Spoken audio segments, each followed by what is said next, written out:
Signature is smeared. For what reason, we do not know. Size of the paper used is 5 into 8 inches, says the guide to the Mahatma letters compiled by George E. Linton and Virginia Hanson. And I was quite fortunate to know personally Mr. George E. Linton when he was part of the TS estate, looking over the engineering department of the Theosophical Society then. And the guide says the circumstances under which this letter was written.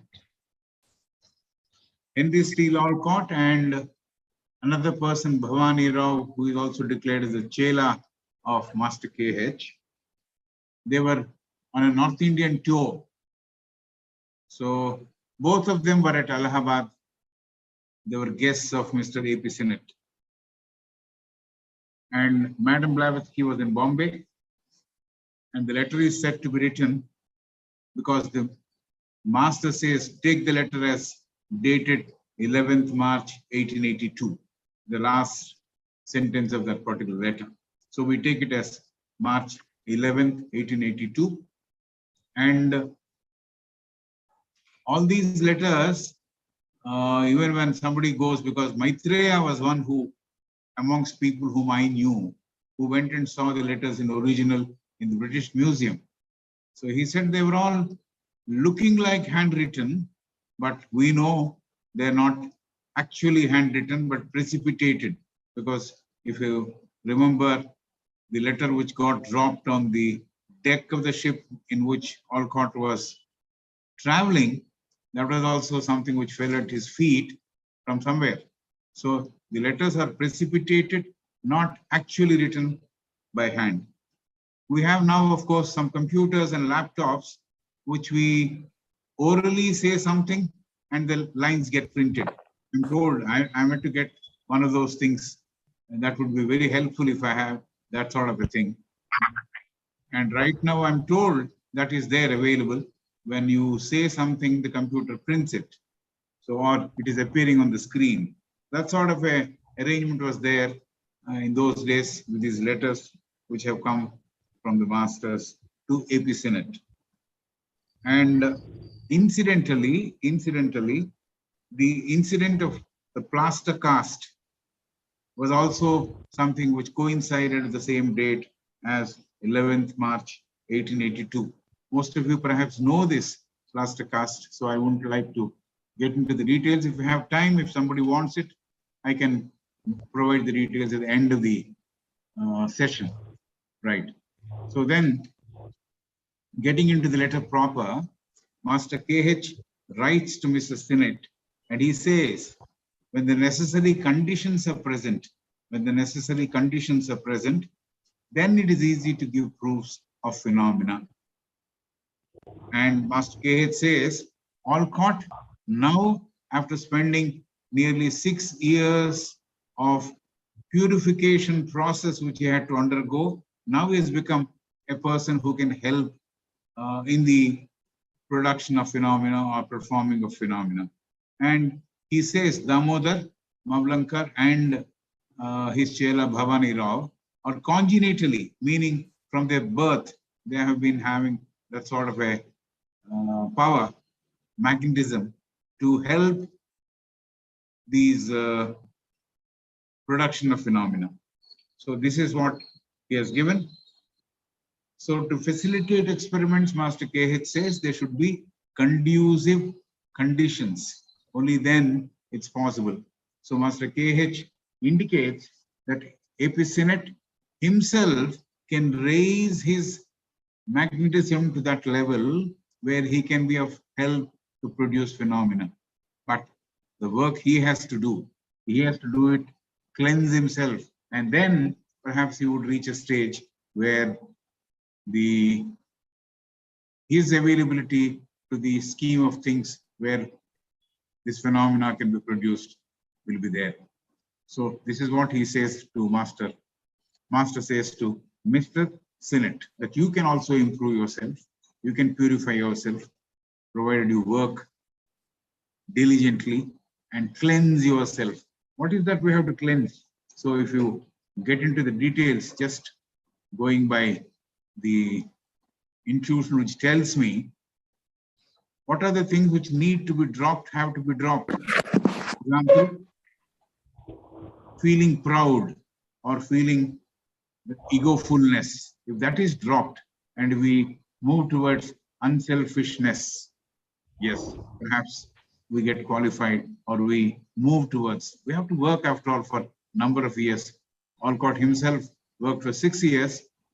It all depends on how much of sincerity or purpose we have. Right. It is not right, says Master KH, to force a phenomena. To force a phenomena. That's what he says. It's not right, he says. So when there are difficulties or adverse circumstances which are not congenial to performing the phenomena, it's not proper to force performing of the phenomena or giving proofs of the phenomena. So he says, Master says, this could be because there is lack of magnetism in the people who are there to help performing the phenomena. And he gives a simile. He says, a bank cashier, this is the simile which is there in the letter. A bank cashier is not allowed to distribute the money to everyone and anyone whom he likes. So similarly, unless the proper conditions are available, conducive, congenial conditions are available, it's not possible to perform proofs of these phenomena. This is what he says. Master says, AP's Senate's friend, Mr. Hume, he is indignant and angry. Mr. Hume is indignant and angry because whatever he wanted, it could be performed and proved. So we have failed, he says, because the circumstances were not conducive or proper. For lack of proper suitable circumstances, the masters could not give proof, evident proof or enough proof of the phenomena. So masters have to actually spend 10 times more as Mr. Hume, 10 times more of their power, as Mr. Hume was surrounded with an aura which was impure. Mr. Hume, who was wanting proofs, was surrounded by an aura which is impure. He was full of mistrust. He didn't trust them. So he was full of mistrust, disbelief that a phenomena can be performed, and anger, and was ready or waiting to mock or heckle if the experiments failed. All these qualities were there with Mr. Hume, and that's why the phenomena could be performed, says Master KH. Right. Whatever we masters are able to do, whatever we masters are able to do or permitted to do, the permission is coming from our hierarchy, the headquarters, as they say. And it's possible also because of the presence of persons like Alcott, Bhavani Rao, meaning persons who have the necessary magnetism. So persons available with that sort of magnetism will help the cause. That's what he's explaining. In the absence of proper conditions, Master says, we cannot do anything more than what we have done now. Just to prove a point, we can't do when needed circumstances are not there and they do not exist. And he closes the letter by saying, you can perhaps take this letter as written on March 11th, 1882. This is letter number 88. We have completed the letter. Now, coming to letter number 120. This is a letter which is very small. It's a letter addressed to Mrs. Sinnett. The guide to the master's letter gives certain details, physical details, and it is written with blue pencil and on white sheet of paper. and there is an envelope attached to that particular letter. This is what he says. So Henry Steele Alcott and Bhavani Rao were still the guests of Mr. Sinnett at Allahabad. They were on their North Indian tour. As per the text of the letter, it is clear that Master KH has enclosed a lock of his hair, H-A-I-R, hair, lock of his hair to Mr. Sinnett to wear it as an amulet, A-M-U-L-E-T, taviz, like, taviz. Her health was not good and she had stayed back in London when Mr. Sinnett had proceeded to Allahabad. So due to her poor health, she stayed back in London. So Master KH writes, wear this hair, which I am enclosing in the cover. Maybe you can put it in cloth and tie it, or better still would be to put it in a metal armlet. And he instructs her to wear that armlet on the left arm, little lower than the left armpit, below the left shoulder. This is what he has written in that letter. See, his hair is so powerful that it works, or it gives strength to the person who is not keeping well. And we have read similar things in Isis Unveiled, where a lady who latches on to the dress of Jesus, she gets cured of a bleeding problem which she has for a number of years. So all these things are given so that we can understand what exactly these unselfish people are able to do with their personal belongings or personal effects. Right. Master says Henry Steele Alcott, who is present there, might give some more instructions about this armlet or amulet, as it is said in the previous portion of the letter. And so those words have our approval. So he can follow those instructions which are given by Mr. Alcott, says the master. So more than that, there's a very useful hint to all of us. There is a very useful hint to all of us in this letter. What does he say? Master says, harbor no ill feelings against even an enemy, and especially even if one who has wronged you. Harbor no ill feelings against even an enemy, and especially even if one has wronged you. So this is something which we need to understand, assimilate, and practice. Normally, we are very, very happy with the person who is agreeing with us. But there is someone who is perhaps criticizing us or backbiting or saying things which are not kind. All these things, it happens. So some people are outspoken, some people are people who can only talk on the back. The advice is, if I can say something on the face of a person, what I want to say at the back of that person, then I can talk at the back. But if I don't have the courage to face him and talk about that, whatever I want to talk, then I should not talk at the back on his back also. This is one of the guiding factors to avoid this sort of unnecessary talk. So he says, Master says, a very important thing: harbor no ill feelings against even an enemy, even if one has wronged you. For hatred may act as an antidote. The good effects of this hair in the armlet may be affected. So if you have ill feelings, if you have negative thoughts about anyone, especially those who do not mean good to us, then you are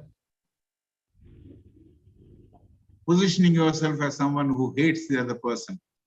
That would bring bad results to this armlet, and the hair and the armlet may not do anything good to you.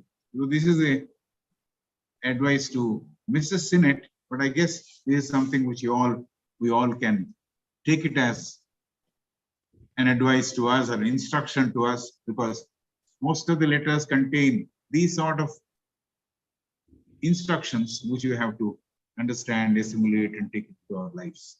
Then I would quickly complete letter number 44, which is just about 7 words or 1 sentence, and then go to 136, which is fairly long letter, but then more informative letter. Letter number 44 says, Master KH says, impossible, no power to do so, will correspond through Bombay. That's what he said. It is impossible, he has no power to do so, will correspond through Bombay. Means through HPB only, because HPB was in Bombay, AP Senate in Allahabad, Olcott and Bhavani Rao had just left Allahabad, and then AP Senate wanted a communication to reach Master KH, and he had asked Mr. Bhavani Rao whether he could send or transmit his message. His message was a phenomena should be performed without the knowledge and without the presence of Madam Blavatsky. This is what he wanted. And he says, Master says, it's not possible, it is impossible, and he has no power to do so, and he will correspond through Bombay, meaning through HPB. So this is what letter number 144 is all about. A very small 1-sentence letter. And then we move to letter number 136, which is more informative, I would say, more it gives more insight into what HPB is, what HPB was. So this letter is written by HPB to Mr. Sinnett. It is dated March 17th, 1882. It is written on March 17th, 1882. HPB used, the guide says, 2 folded white papers and used black ink. These informations are only just for information's sake, and some people have even given a lot of attention to the color of the ink used, whether it was full of love or full of anger and things like that. But I don't know any of such things. But it is in black ink and on white paper this letter was written. There are particulars given in that book, which is produced by George E. Linton and Virginia Hanson, that HPB was in Bombay and Sinnett was in Allahabad. And Olcott and Bhavani Rao left Allahabad few days before this letter reached Mr. Sinnett. So they were off to continue their journey of North Indian tour. So this is the circumstances under which that letter was written, letter number 136. Madam HPB has written to Mr. Sinnett. Right. HPB is referring to an invitation which is extended by Mrs. and Mr. Sinnett and asking her to visit Allahabad. HPB says, the invitation sent has surprised me, and she says, are you not tired of seeing me? Have you not had a feeling that you have had enough of me? That means you feel the other person is overbearing. Then you say that person, oh, enough of that person. I don't want to have anything to do with the person. So don't you feel that you have had enough of me? And why do you want me at your place? Is what she is saying. And she used a French phrase. Why are you inviting me again? I'm not surprised that I'm invited, but why is the question she is raising. Sinnett wanted that the letters from the master should reach him without the intervention of Madam Blavatsky. This we know. He wanted direct communication to come from the master to him directly, but the letters were going through either HPB or some other source of persons who could transfer or transmit those letters. So he was not quite happy that the letters are coming through Madam Blavatsky. So Sinnett wanted that the letters from the masters should reach him without the intervention of Madam Blavatsky. And HVB is writing these letters in the name of the masters, impersonating, so as to say. That's the feeling he had. The feeling he had was, it is only Blavatsky who is producing these letters in the name of masters, and masters are not those who are actually writing. That's why they're coming through Madam Blavatsky. This is his contention. This was his contention or accusation, we can say. This is the charge he had against Madam Blavatsky. So HVB is quite aware of this charge. HVB is quite aware of this charge or accusation. And so she asks Synod what good she can do more than what she has done so far. What good she can do to anyone in this world. What good she can do to anyone in this world. Because she has been living a life of altruism. And what more I can do is the question she has raised. Some stare at me, some look at me with disbelief, and some say, as said above, that she is a clever imposter. Imposter showing off as what he is actually not. The imposter, she calls herself imposter because that's what Mr. Sinnett and Mr. Hume and few others also thought, that it is all produced by Madam Blavatsky and masters are not behind these letters. This is the feeling they had. So she was quite aware of this discussion or this accusations which people had against her. And she says, what more can I do to the people who are living in the world? Some stare at me, some stare at with disbelief, and some say, as said above, that she's a clever imposter, showing off as to what she is not. She's posing as if she is the master. This is what she's writing to him. The letter is very terse. The letter is very tough. It is a tirade of words, as she said herself. Tirade means an avalanche of words. I have had proofs of these charges hurled at me, says Madam Blavatsky. I have had proofs of these charges, accusations, hurled at me, says Madam Blavatsky. She says, even if she visits synods, even if she thinks that she can go and spend time with them, it will be not worth the task. It will not worth the visit to be looked forward by synods, because they have a lot of mistrust, disbelief and all that. So though they have maybe shown lip sympathy and asked her to come down, she feels it will not do any good. The visit may not do any good. And it will be a disappointment to Synod, because he is expecting something and the thing which would appear which would work out at that particular meeting or visit would be different. So it will be a disappointment to Synod. So HPB says the visit also will not be a pleasant experience to him or to herself. Either it will be not pleasant to the person who is inviting or to herself. Both will not be able to enjoy. She uses the word torture. She said it will be a torture because it will be something which is very difficult to bear. One is being judged, labeled as a clever imposter. If one like HUB is judged and labeled as a clever imposter, she will not be pleased with that sort of a cynical attention which she is getting. She will not be happy at the cynical attention which she is getting. HUB says, don't take these words as if I'm trying to be bad towards you or trying to put you to shame or trying to insult you, she says. Don't take it that way.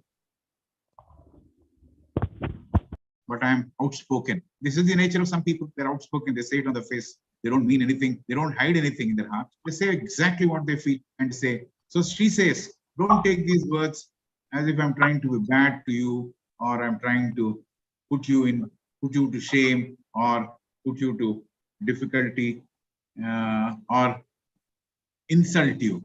HPP says she's honest to the core, brutally honest. So this is what she is. She recalls especially Mrs. Sinnett was very, very nice to her. Mrs. Sinnett was very, very nice to her. He says, yes, you're good friends, but then this is what is happening. And so I have my reservations of coming and visiting. This is what he says. So I'm showing annoyance. I'm showing annoyance. Is there a problem, Mahapatra ji? No, no. Here on this side there is no problem. On my side there is no problem, no? Something is some sound is coming some places. Not from my side. Maybe I don't know where. Okay, I am closing some. Lakshmi is open. Now Okay. it is closed. No sound will come again. Okay. I'm only trying whether it is by, because I'm not an expert at this mobile, and so I don't know what's happening. Right. HPP says, don't take these words to heart. I've been honest, brutally honest. And you are very good friends, especially Mrs. Sinnett was very nice to me. So I'm showing my annoyance, which is momentary, she says. Annoyance is momentary. And I'm not so, to say, annoyed with you on a permanent basis. See, this is the quality. You are not happy with the action. You're not unhappy with the person. You're only unhappy with the action, and that too momentarily, and not on a permanent basis. So this is what she says. And not on a prolonged basis. I'm not annoyed with you on a prolonged basis. She says she is not able to accept the invitation. She's very clear. I'm not able to accept the invitation. And she says she was functioning as a contact person or as a medium between Master KH and Mr. Sinnett. And I'm not useful even for that now. I'm not useful even for that now.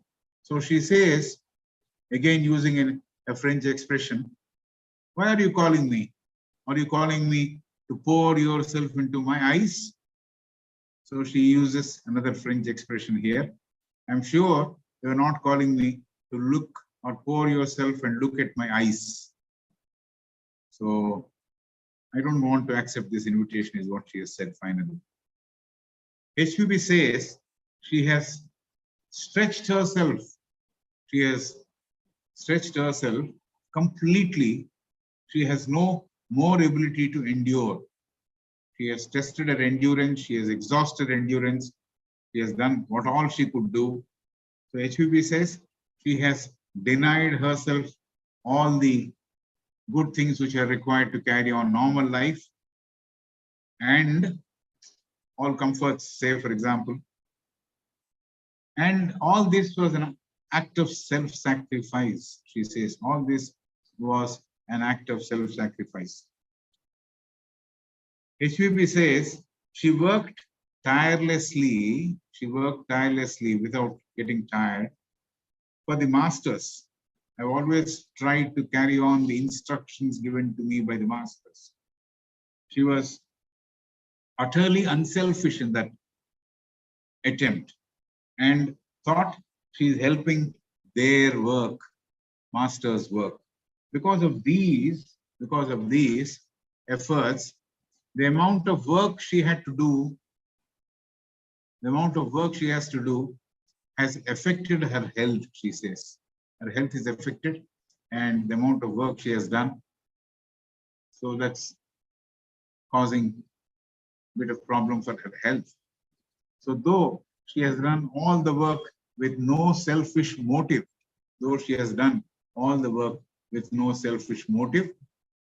but the work and the beneficiaries of her work, tireless work, were not kind to her. They called her names and even disrespected her ancestral roots, dishonored her family.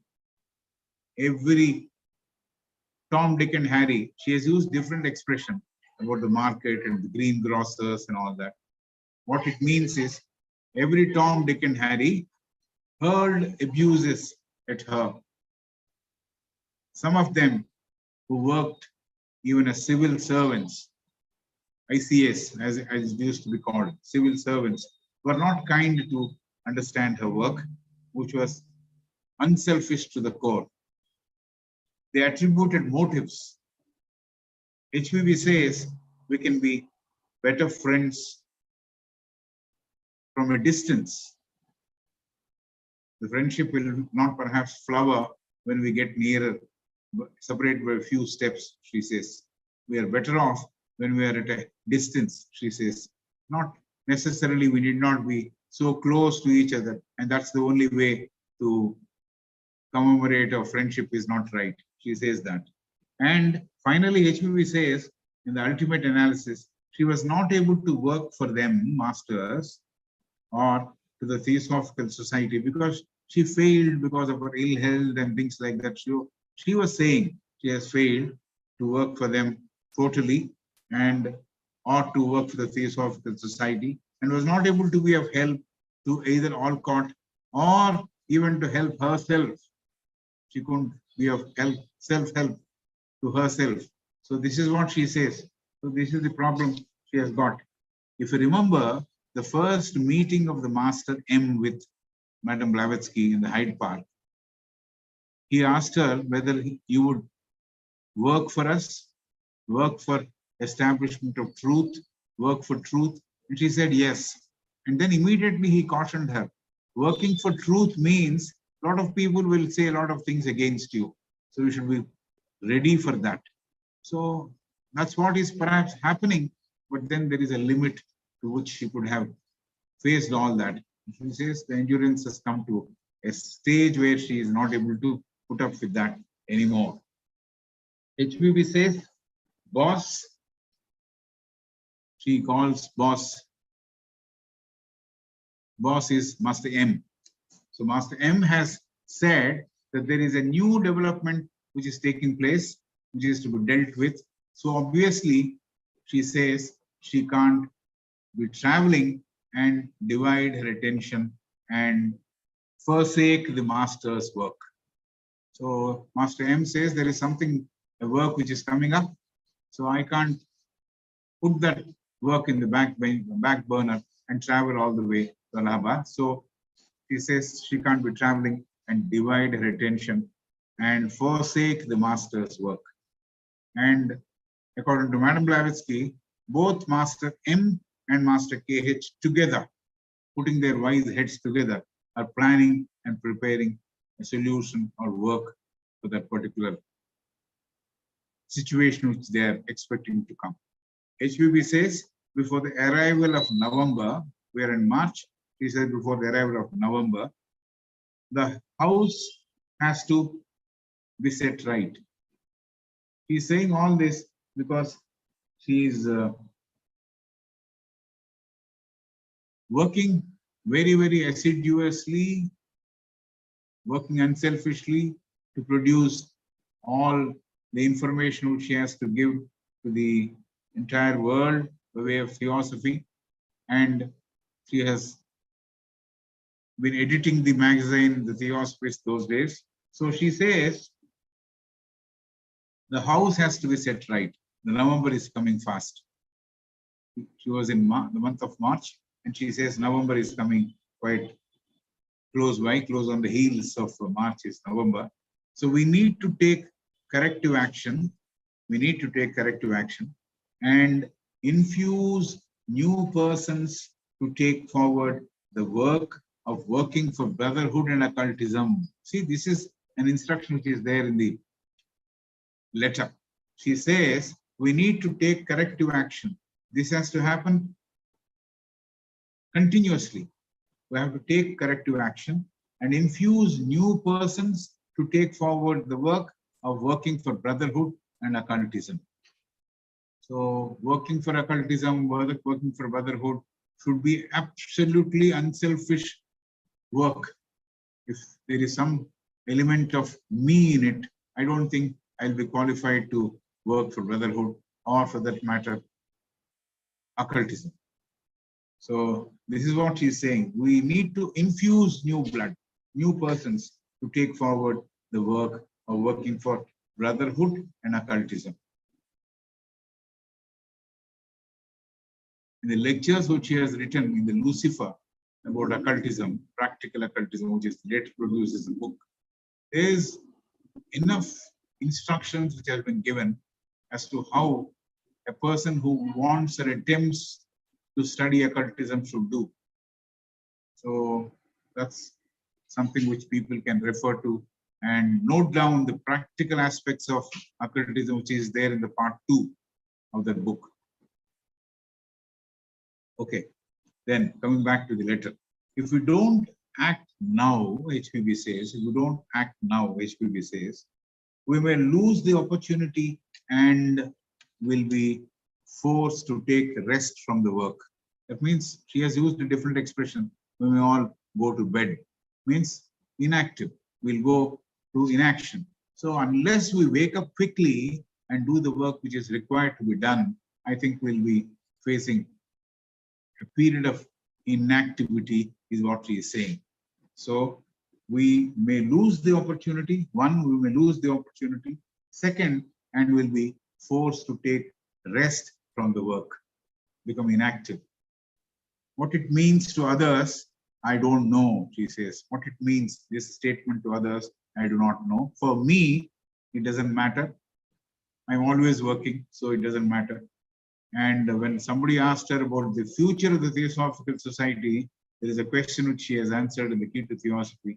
If there are three committed people, the Theosophical Society would continue. But commitment to the core, it's not just a passing phase in their life, but it is something which is very, very deeply rooted in them. If such three people are there, the Theosophical Society can continue. So this is what she has said in the book, The Key to Theosophy.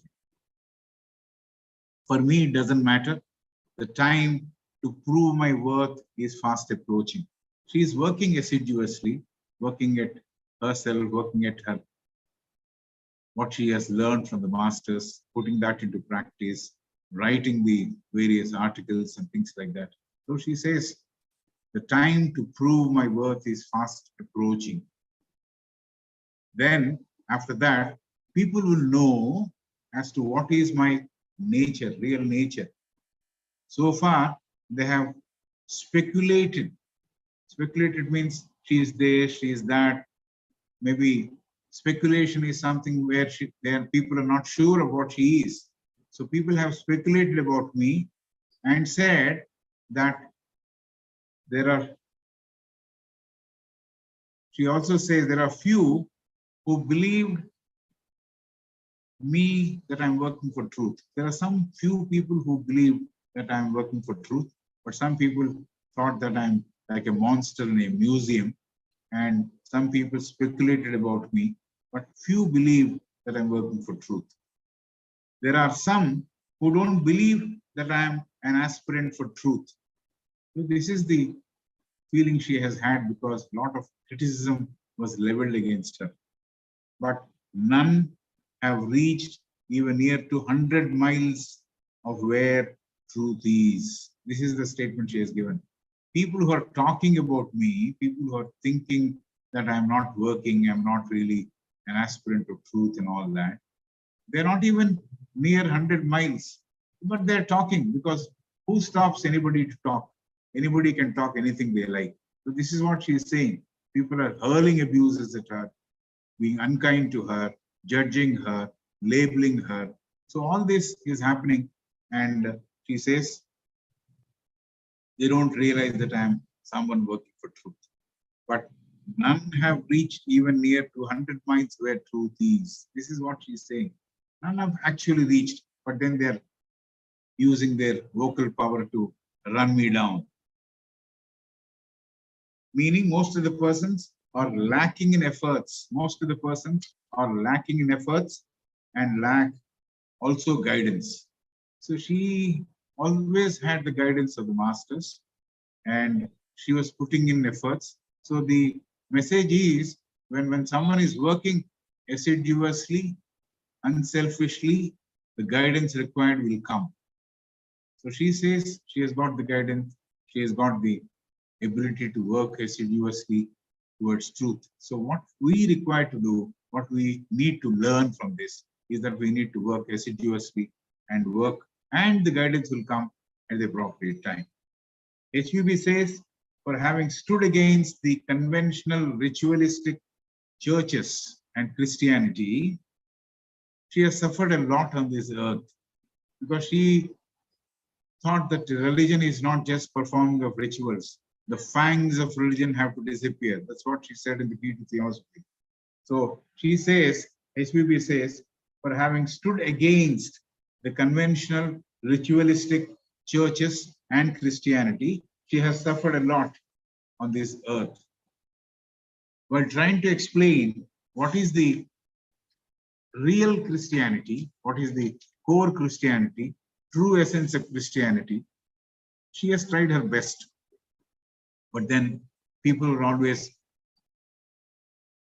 thinking that what churches or what the fathers or what the priests were talking about or what they were prescribing was the real, true Christianity. But that was the unfortunate part of it. And she says now, the hour of reckoning means the time which is coming, which is ripening. I'm hoping to arrive and even make Ripon's. Ripon was the Viceroy of India at that point of time, Ripon. And the Roman Catholics and the Protestants, they will be simply braying. Braying means donkeys bray, you know, donkeys shouting is braying. So they will be braying to their lungs content, she says.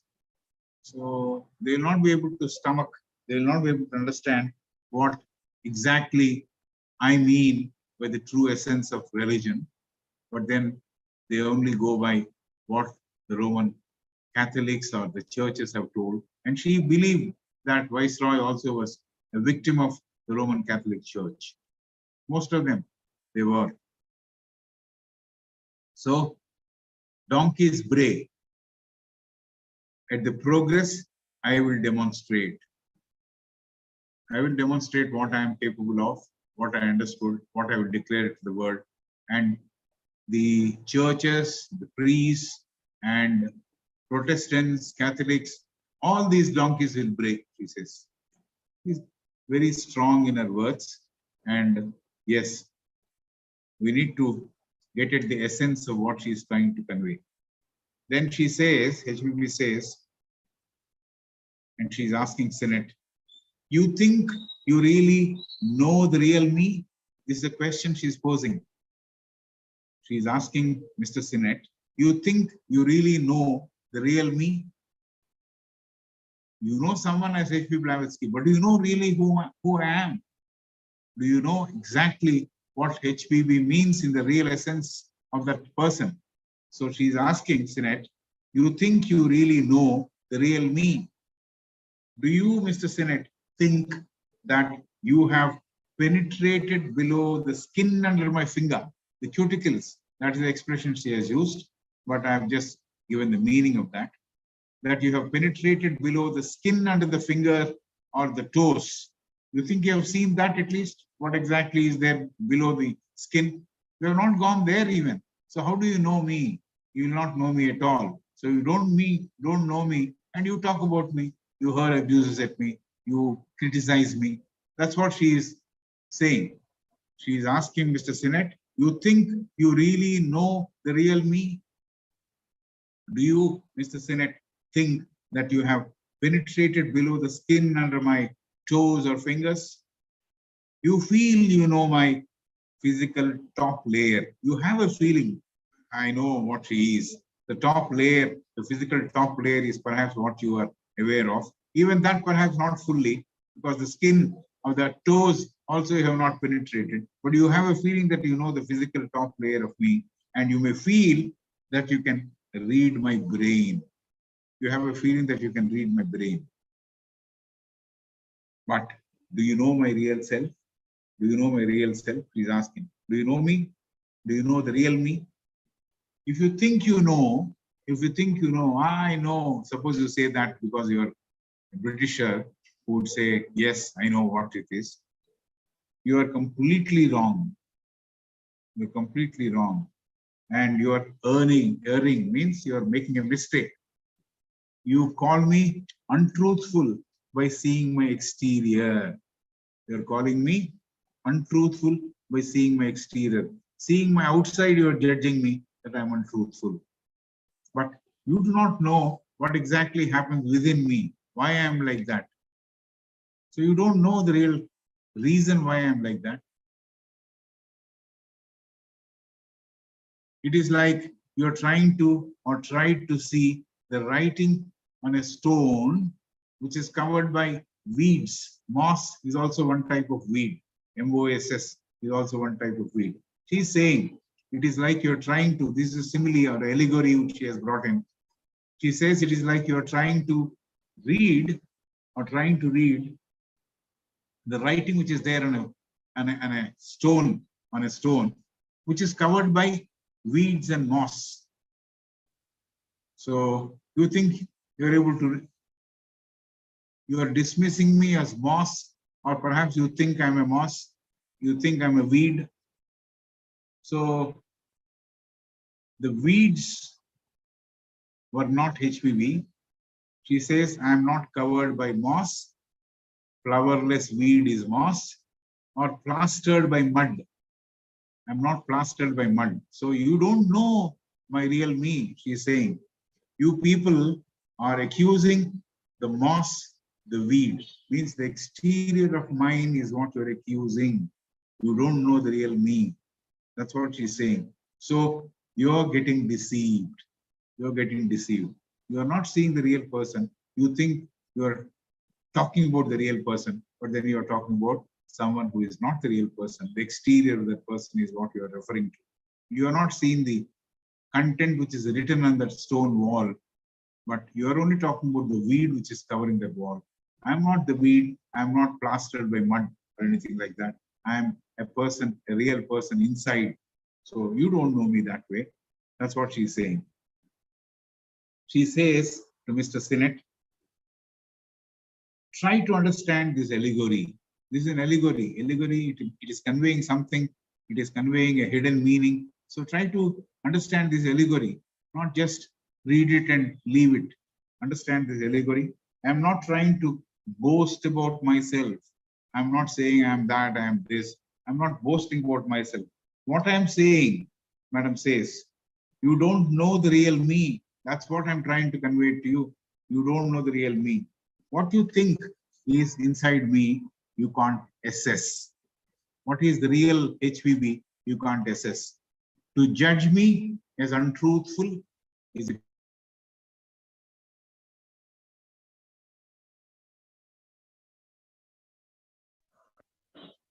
to judge me as untruthful is a great mistake and flagrant, obvious injustice. Flagrant means obvious or violent injustice. It is also injustice and untruthful. To judge me as untruthful is a great mistake and flagrant injustice. The real I that I am, that I cannot show myself. So I just can't open up and say, this is the real me. It's not possible. It's not necessary to. I don't have to prove what I am to others. I'm trying to explain, says HPV, the outward appearance is not me. This is what I'm trying to tell you. The outward appearance is not me. I am imprisoned, she said. I'm imprisoned. There is something else which is above that exterior. So, like the jail door is not the jail, right? Like the jail door cannot be the jail. I am not what you are seeing. I am what I am. You do not know me, is what she is saying. Still, all these words I'm using, your spirit may get vexed up. You may feel tired of these words. You may feel angry with these words. You might still get annoyed with me. And you may still say, HPV says, the old lady is a crazy person again. You may say, old lady is crazy. I might add a prophecy, she says. You are doing this to me. I'm adding a prophecy now, like you have run me down. You may one day also do the same thing to Master KH. You might say that he has deceived you. Why? Because he has withheld some information which he has no right to reveal. Same is the case with Madam Blavatsky too, because he had withheld such a certain information which he had no right to reveal. You will find fault with Master KH too. You might feel that he should give out information treating you as an eligible person or a special person for whom Master should make an exception. No, you're not there. Why am I using such strong words, she's saying, about the tirade of words she has used. She says, after proving that whatever I am professing or what I am practicing is true, I will disappear from the so-called cultured Western society, the church which is dominating the Western society. You may all celebrate at that point of time the so-called religion which you are practicing and enjoy the gospels which the Christian priest will deliver to you. So all that may happen. HPP says, finally, I know you don't hate me. This is a beautiful way, because she has said, the Master has said, don't even have any hurtful feelings or anger in your core of your being. HPP says, finally, I know you don't hate me. You have friendly, generous kind of contempt. Generous, kind contempt for me. Generous, kind contempt for me. Like cruelly kind. You must have heard this expression, cruelly kind. This is an oxymoron, we say in the parts of speech, oxymoron, cruelly kind. Similar thing is this, kind contempt. How can contempt be kind? Because even in this contempt, there was a bit of kindness. So this is an oxymoron. HPP says, you may feel that with your criticism, I will fall apart. You may think like that, I'll be broken into pieces, but you don't know still what and who the real HPV is. You don't know who and what the real HPV is. She is hidden from you. You may say imposture is one who is pretending to be what she is not. You may call that, or you may say she is showing false pretense. But HPV says, you don't know the real me. That's the final message she has given to him. And then she finally talks about one Mr. Deb, D-E-B. And there's a fuller name of that in the guide, but I have not produced that. HPV talks about Mr. Deb, a person of 30 years of age, was looking much younger, sharper features and all that. A chela of Master KH, with whom she has to work, she says, and he will take the work forward. She said, we'll have to find somebody to take the work forward. And this is the person who will take the work forward. I'll have to hand over the work to him, she says. She closes the letter saying, God bless you. God bless you. Don't be angry with me. Don't be angry with me that I have spoken such harsh words.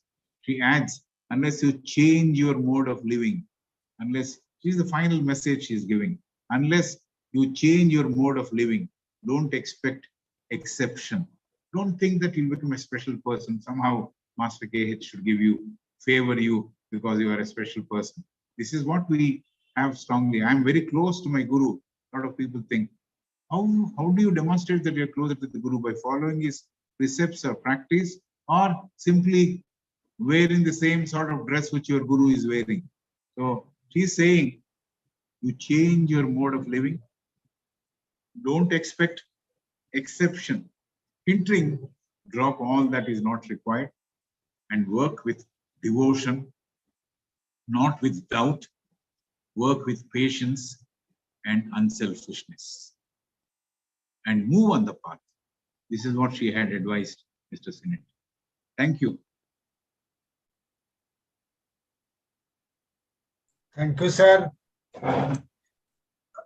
Now I am presenting the video because Minakhi sent the Hindi video. I am now sharing it.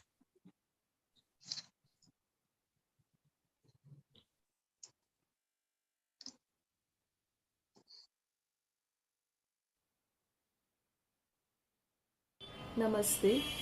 आज हम महात्मा letter number 50, 51, 52, 53 ले रहे हैं। Letter number 50 यह पत्र master के H AP senate को लिखते हैं, जो उन्हें इलाहाबाद में मिलता है। मास्टर कहते हैं, माय गुड फ्रेंड, जब उपयुक्त स्थिति हो तब हमारे लिए अभूतपूर्व चमत्कारिक प्रमाणों को देना बहुत आसान होता है।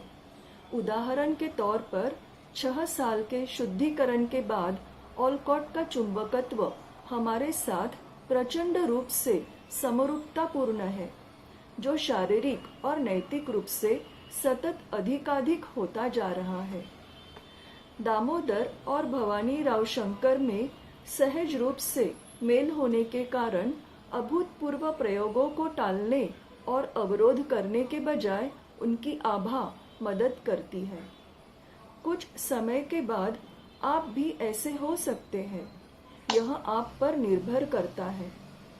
चुंबकीय या अन्य कठिनाइयों के बीच अभूतपूर्व चमत्कारिक घटनाओं को जबरदस्ती करना सख्ती से निषिद्ध है।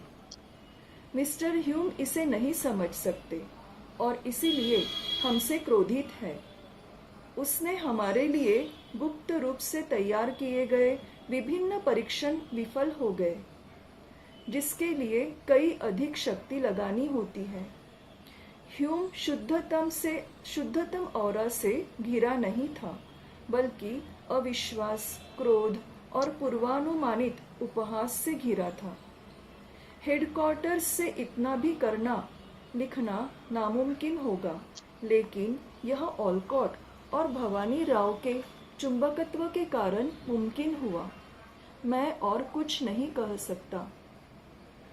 यह पत्र प्राप्त करने के दौरान कर्नल ऑलकॉट और महात्मा के चेला भवानी राव शंकर इलाहाबाद में सीनेट के निवास स्थान में थे।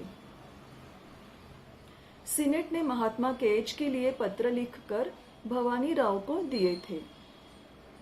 अगला लेटर है लेटर नंबर 51।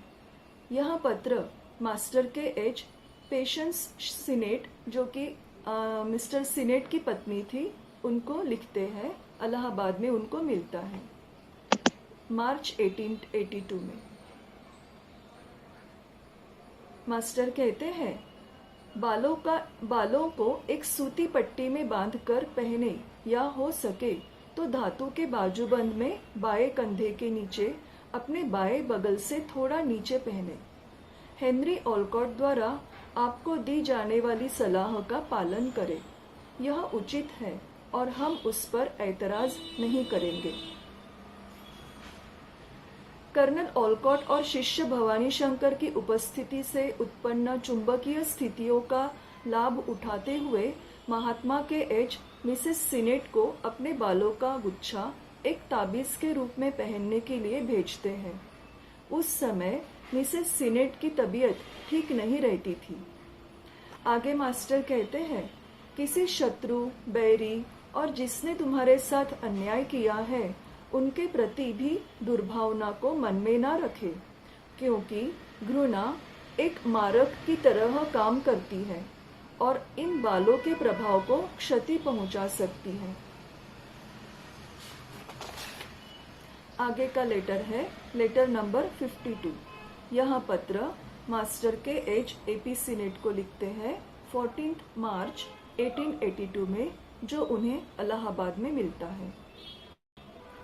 महात्मा लेटर नंबर 50 के मिलने के उपरांत फिर से अगले दिन एपी सीनेट महात्मा को पत्र लिखकर भवानी शंकर द्वारा भेजते हैं, यह सोचते हुए कि कर्नल ऑलकॉट और भवानी शंकर की उपस्थिति द्वारा उत्पन्न स्थिति का अतिरिक्त लाभ उठा सके। अपने पत्र को एपी सीनेट 13 मार्च की शाम को भवानी शंकर को देते हैं। 14 मार्च को उन्हें यह छोटा सा नोट मिलता है, impossible, no power, will write through Bombay, यानी असंभव, कोई शक्ति सामर्थ्य नहीं है, बॉम्बे के जरिए लिखेंगे। लेटर नंबर 50, 51, 52 के दौरान एचपीबी बॉम्बे में थी और कर्नल ऑलकॉट तथा भवानी शंकर सीनेट के घर इलाहाबाद में थे।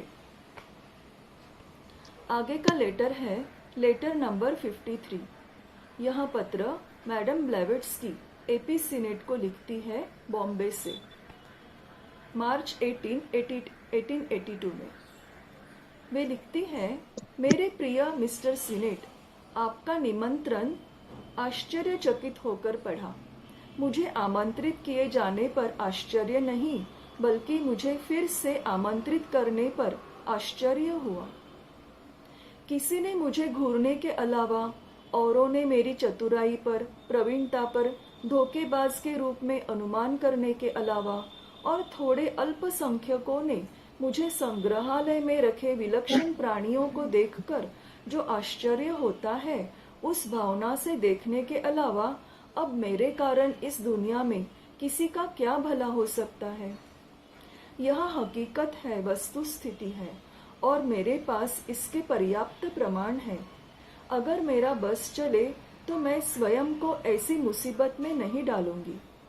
कुछ दिनों के लिए भी मेरा आपके साथ रुकना आपके लिए निराशा लाएगा और मेरे लिए कष्ट भरा होगा।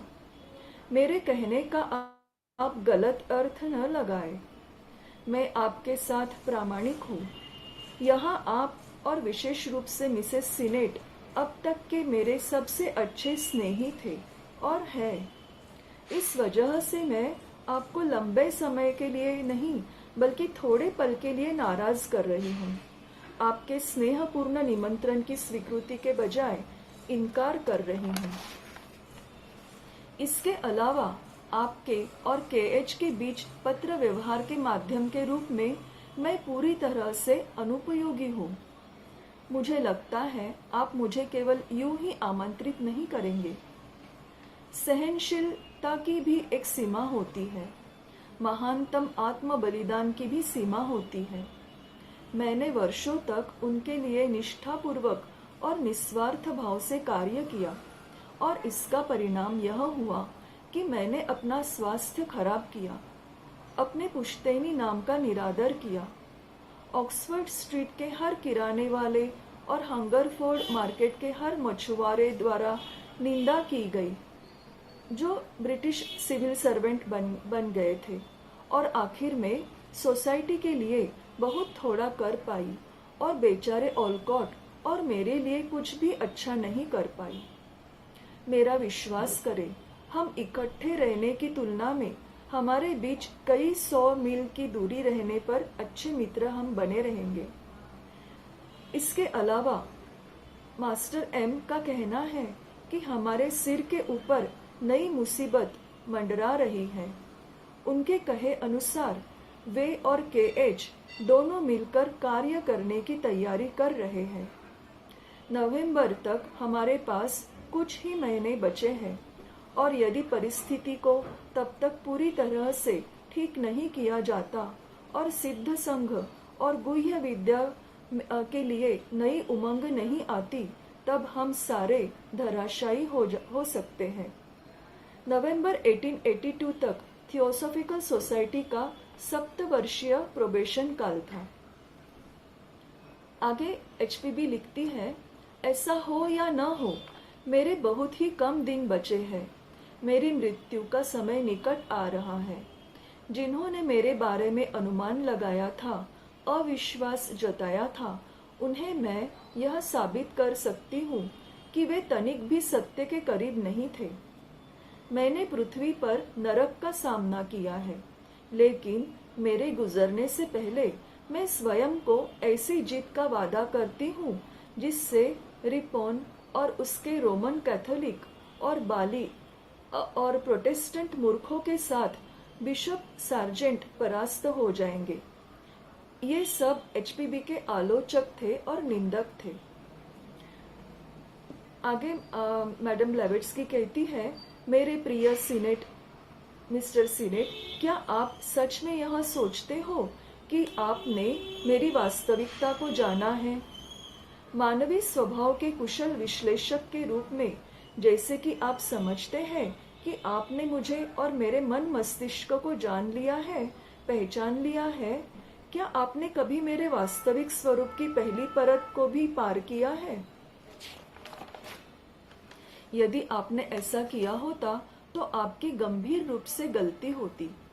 आप सभी ने मुझे गलत समझा, क्योंकि अब तक मैंने दुनिया को मैडम ब्लेवेट्स्की का केवल बाहरी सत्य स्वरूप दिखाया। यह ऐसा है जैसे मानो आपने काई और घास फूस से ढके और कीचड़ से ढके पथरीले और उबड़ खाबड़ चट्टान के नकलीपन पर शिकायत की हो। मैं काई और कीचड़ से ढकी नहीं हूँ। तुम्हारी आंखें तुम्हें धोखा दे रही हैं, क्योंकि आप ऊपरी परत के तले देखने में असमर्थ हैं। आपको इस रूपक को समझना होगा। यह आत्म प्रशंसा नहीं है, क्योंकि मैं यह नहीं कहती कि उस निर्मम चट्टान के भीतर कोई भव्य महल है या छोटी सी झोपड़ी है। मैं यह कहना चाहती हूँ कि आप मुझे जानते नहीं, क्योंकि जो कुछ भी उसके भीतर है वह वैसा नहीं है जैसे कि आप सोचते हो। इसलिए मेरे बारे में अप्रामाणिक गलत होने की राय बनाना घोर अन्याय होने के अलावा दुनिया की सबसे बड़ी गलती है। मेरा आंतरिक वास्तविक स्व बंदी गृह में है, और मैं चाहूँ भी तो अपने आप को वैसा नहीं प्रदर्शित कर सकती जैसे कि मैं हूँ। फिर मुझे इस बाहरी बंदी गृह के दरवाजे और उसके स्वरूप के लिए क्यों जिम्मेदार ठहराया जाना चाहिए, जबकि मैंने इसे न तो बनाया है और न ही सजाया है। पर यह सब आपके लिए आत्मपीड़न के सिवाय कुछ नहीं होगा। बेचारी बूढ़ी महिला फिर से झपकी हो गई है, ऐसी आपकी टिप्पणी होगी। और मैं आपको आगाह करती हूँ कि KH को जिस बात को किसी को बताने का अधिकार नहीं, उसे आपको न बताने के लिए आप एक दिन उन पर भी धोखा करने का आरोप लगाएंगे। हाँ, आप उनकी भी निंदा करेंगे, क्योंकि आप हमेशा मन ही मन में यह अभिलाषा रखते हैं कि उनका आप पर ही अनुग्रह हो। आप मेरा तिरस्कार नहीं करते। आपको HPB से केवल रहमदिल मित्रता है, दयालु अवमानना है। जहाँ तक कि आप उसे जानते हो कि वह ऐसी है जो खंडित होने को तैयार है, आप सही है। आगे HPB ग्वाला देव यानी धर्मगिरी नाथ के बारे में लिखती है। ग्वाला देव मास्टर KH के शिष्य थे और सीनेट और ह्यूम के पत्र मास्टर्स तक वे पहुंचाते थे। HPB लिखती है, मेरे साथ देव है जिसकी आयु 30 के ऊपर होने पर भी वह 12 साल का लड़का दिखता है। वह मेरी रक्षा करने वाला है। मुझे उसके साथ कार्य करना है। वह मेरा दाहिना हाथ है और KH का बायां हाथ। ईश्वर का आशीर्वाद आप पर रहे। मैं जो कुछ भी कहूँ, करूँ या कहूँ, उस पर आप क्रोधित न हो तो बेहतर है। केवल एक सच्चे स्नेही के रूप में मैं आपसे कहती हूँ, जब तक आप अपने जीने के तरीके को नहीं बदलेंगे, तब तक किसी अनुग्रह की उम्मीद न करें। Thank you. नमस्ते।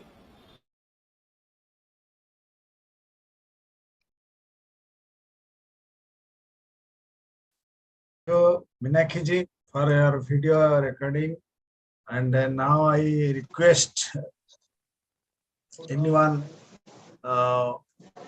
likes to have any question in their mind, they can ask it. So we have already crossed limit, so we can allow one question at least if anyone like to ask. Yes, sir. One small question. May I ask? Yes, sir, you can ask. Hello, sir. Yes, you can ask, Madhavji. Yes, sir. इसमें letter number 53 में है कि HPB was often forbidden to say what she knows. HPB was so often forbidden to say what she knows. order in cases of need to mislead people. Yes. इसका क्या मतलब हुआ? Krishna sir. I didn't get his. His question is something said in letter number 53. It is mentioned that HPB is forbidden to express the more. What it's why she is forbidden to express that is what is the reason behind. See, if people are not qualified to receive the information, the information will not come. So that could be one reason. And she has not been permitted to say all that which is there with her only because she has to exercise the discretion and give it to those who really can use good use of it, make good use of it, unselfish use of it and all that. So she can't do it openly to everybody. So it was given with a feeling that it cannot be a general way of distributing information which she has. No, this is something, occultism and things like that. They are not open to everybody. The unselfishness has to be tested. Thank you, sir. So we are now going to Thank you. We are now going to close this session. I request Mitalini ji to sing the closing prayer. Namaste to all. Om